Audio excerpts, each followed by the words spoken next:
Thanks for tuning in to Finance News. I'm Melissa Darmohan.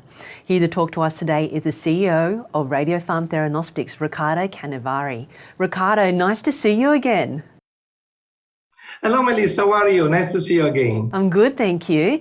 Last time we spoke, you were in the Sydney studio, and now you're in Rome. Is that right? That's correct. Traveling a bit now, post-COVID, excited to be around. That's great. So does that mean that you celebrated the extension of your agreement with Genesis Care over there? That's a good point. Why not? It's a great agreement, Melissa. So as you know, Genesis Care is a fantastic company, very well established in running clinical trials in Australia and abroad. We are very pleased that we have extended our agreement that will allow us to start a second trial here in Australia for patients with prostate cancer. Let's talk about your trial targeting non-small cell lung cancer that is on the horizon here in Australia. Despite significant progress around treatments during the last decade or so, there are some unmet medical needs.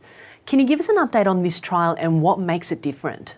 Melissa, you are absolutely correct. First of all, good news for patients with non-small cell lung cancer that in the last decade, there has been significant progresses, mainly with a class of therapies called checkpoint inhibitor or immuno-oncology. Now, these are great therapies, but unfortunately, only 20 to 30% of the patients respond to these therapies. So what about the other 70%?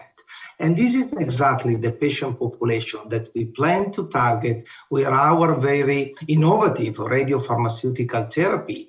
And with our trial that in collaboration with Genesis Care, we plan to start very soon in Australia. So this is a unique new approach. We believe that there is opportunities to bring a new therapy for those patients. So we want to start the process properly, testing safety first, and then efficacy of our compound in this target population. Riccardo, one thing I do understand about this particular trial is that there's a way that you can bypass the cell and go straight to the cancerous cell. Have I got my understanding correctly? And if so, could you provide a bit more colour around that? What is unique about radiopharmaceutical therapy is that these are extremely targeted approaches. So you have a molecule that is able to go to the cancer cell.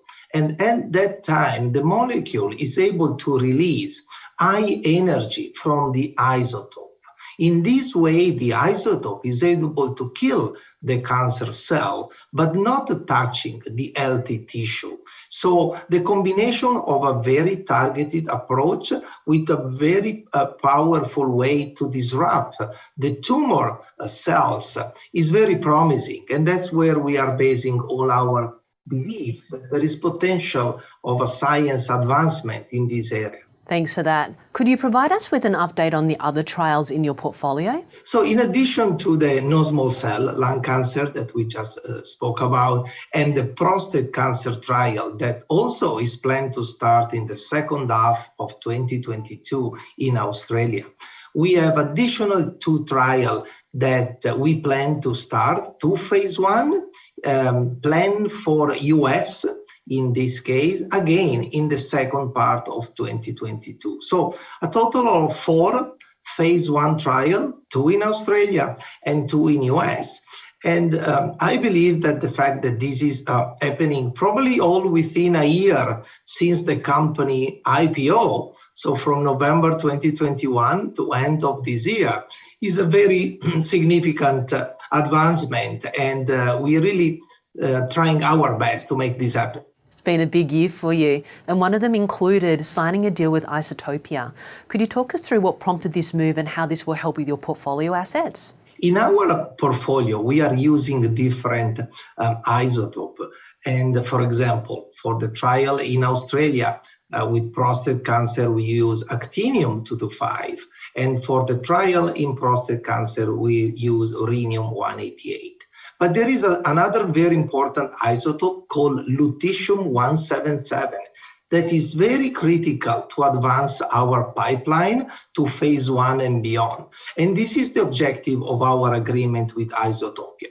They have very high quality lutetium-177, a very strong supply chain to deliver the isotope to the manufacturing that then will prepare the final products that will go to the hospital where the patient are. So a strategic agreement to have an important isotope in our portfolio to accelerate further our development plans. Last one from me. What can we expect for the second half of the year? Second half, as I said, is going to be very busy. 4 new phase 1 clinical trials to start.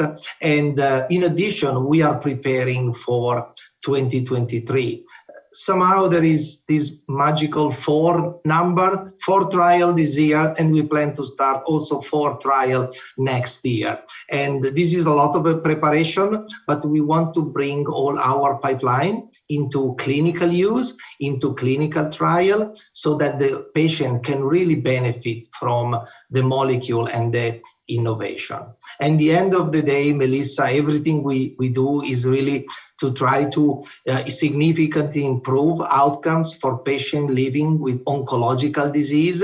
So more molecule we bring to clinical, more probability of success that we will have 2, 3, or 4 therapies one day, very effective and safe for those patients.